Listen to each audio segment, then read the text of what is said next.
मैं राष्ट्रीय स्वयंसेवक संघ का स्वयंसेवक 1986 से हूँ और बड़ा गर्व है, गौरव है मुझे। लेकिन मैं भी बहुत सारी बातों से आज अपने को सहज नहीं पा रहा हूँ। मुझे भी मतलब बहुत जगह पर ऐसा एक तरह से असहजता होती है, क्योंकि जिन उसूलों के लिए, सिद्धांतों के लिए, जिन बातों के लिए हम काम करते रहे, आज वो कहीं ना कहीं हम उससे समझौता कर रहे हैं। तो ये अच्छी बात नहीं है कि तुष्टिकरण अपनाओ और वोट प्राप्त करो और अपनी सत्ता प्राप्त करो। सुना आपने, ये जो शख्स आप अपने स्क्रीन पर देख रहे हैं ना, इनका नाम अनूप शर्मा है। ये देश के इकलौते ऐसे व्यक्ति हैं जिन्होंने राजा महेंद्र प्रताप सिंह के ऊपर रिसर्च की है।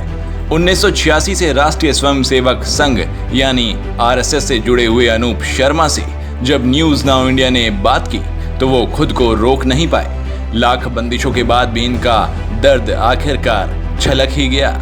जब हमने इनसे पूछा कि क्या आरएसएस और बीजेपी यूपी चुनाव के आखिरी समय में इतिहास के पन्नों में दबे राजा महेंद्र प्रताप सिंह को निकालकर चुनाव में ध्रुवीकरण की चाल चल रही है, क्या नाराज किसान और आक्रोशित जाटों को साधना चाहती है बीजेपी, क्या अलीगढ़ मुस्लिम यूनिवर्सिटी के बगल में जाट राजा के नाम पर विश्वविद्यालय बनाकर हिंदू वोट बटोरना चाहती है बीजेपी। सुनिए क्या कुछ कहा अनूप शर्मा ने इस सवाल पर। अब जैसे हम आरएसएस में काम करते हैं और हमने चुनाव लड़ा था अगेंस्ट, एक तरह से कहना चाहिए कि जो भी चुनाव लड़ रही थी राजनीतिक दल उनके खिलाफ, तो हमें आरएसएस ने कभी नहीं कहा कि चुनाव मत लड़ो। नहीं, तो इसमें तो ये मैंने पहले भी कहा था, ये दोबारा भी दोहरा रहा हूँ कि ये तो वोट की राजनीति है। और ये प्रथम दृष्टया तो यही लग रहा है कि रूठे हुए जाटों को मनाने के लिए ही हो रहा है। तो हमने तो ये कहा ना कि ये लोकतांत्रिक एक व्यवस्था का एक कहना चाहिए ना, ये अभिशाप है कि तुष्टिकरण अपनाओ और वोट प्राप्त करो और अपनी सत्ता प्राप्त करो। अब उसमें उसके पीछे कौन है, क्या है, कैसे है, तो हमने कि ना इसके पीछे बहुत जाएंगे तो वही चीज़ सब दिखाई देंगी। तो लेकिन कुल मिला के बात ये है कि राजा साहब का नाम हो रहा है, बस ये बहुत अच्छी बात है। और चूँकि मैं राष्ट्रीय स्वयंसेवक संघ का स्वयंसेवक 1986 से हूँ और बड़ा गर्व है, गौरव है मुझे। लेकिन मैं भी बहुत सारी बातों से आज अपने को सहज नहीं पा रहा हूँ। मुझे भी मतलब बहुत जगह पर ऐसा एक तरह से असहजता होती है, क्योंकि जिन उसूलों के लिए, सिद्धांतों के लिए, जिन बातों के लिए हम काम करते रहे, आज वो कहीं ना कहीं हम उससे समझौता कर रहे हैं।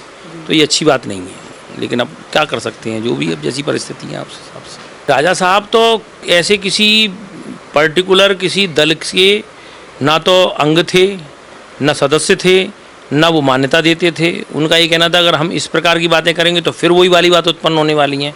तो इसलिए वो तो इन बातों से बहुत ऊपर थे। लेकिन चाहे कोई भी राजनीतिक दल हो और वो अपने को उनसे जोड़ता है, किसी भी एंगल से जोड़ता है, तो वो तो उसका काम है जोड़ने का। लेकिन वो तो सबसे ऊपर थे। वो तो कहना चाहिए ना कि हम पहले विद्यार्थी परिषद में काम करते थे तो एक शब्द आता था, दलगत और सत्ता की राजनीति से ऊपर उठकर एक छात्रों के बीच में रचनात्मक आंदोलन खड़ा करना।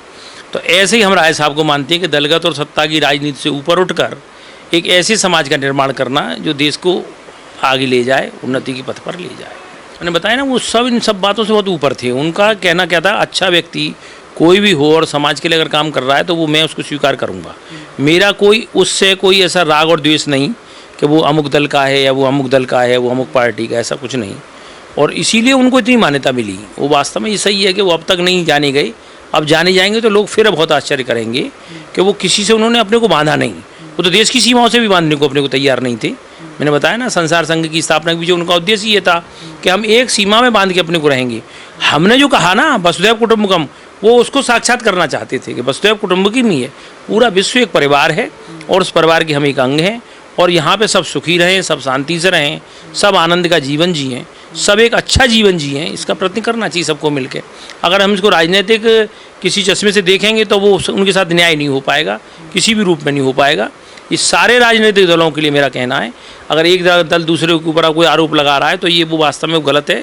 राजा साहब का नाम हो, राजा साहब का विश्वविद्यालय बने, राजा साहब के बारे में लोग जानें और वो कुछ समाज को उनसे प्रेरणा मिल जाए। और कुछ थोड़ी सी भी प्रेरणा अगर मिल गई तो राजा साहब का भी सपना पूरा, और हम जैसे और जो लोग होंगे अच्छी सोच वाले, उनका सपना भी पूरा हो जाएगा। वो एक्चुअल में 1909 की घटना है। वो तो जब उनके उसका विद्यालय का उद्घाटन हो रहा था, प्रेम महाविद्यालय का, जो पॉलिटेक्निक कॉलेज था, औद्योगिक संस्थान था उनका। और ये जो सब है ये 1970 के दशक के हैं। ये चित्र जो इंदिरा गांधी जी के साथ हैं और मोरारजी देसाई उनके चौधरी चरण सिंह जी के साथ हैं। तो वो चूँकि जो भारतवर्ष के क्रांतिकारियों का एक संगठन था, वो लंबे समय तक उसकी लगभग 10 से 11 वर्ष तक उसके वो अध्यक्ष रहे थे।